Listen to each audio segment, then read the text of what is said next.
we're located just outside Chicago. We have 1,700 acres of planted gardens as well as natural areas, a large focus on tree conservation and research there, and so all of our education programs have a STEM focus, really wanting to foster a love and affinity for nature from the earliest of ages all the way through adults.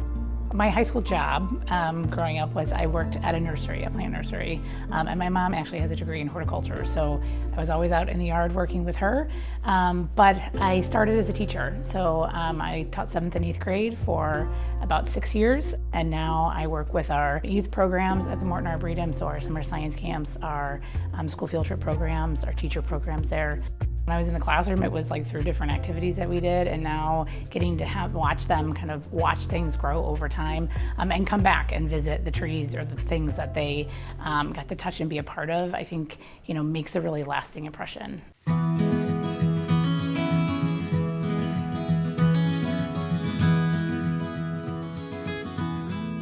I got connected to Seed Your Future through a colleague and then have stayed connected to the organization because it's so important to get more exposure for horticulture.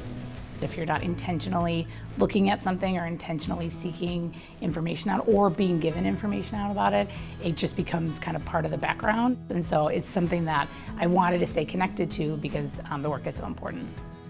When students are making decisions about what they want their future to look like, they understand all the opportunities that are out there, especially in this field, so that the next generation understand how cool and how fun it can be and find a place that they can be passionate about it too.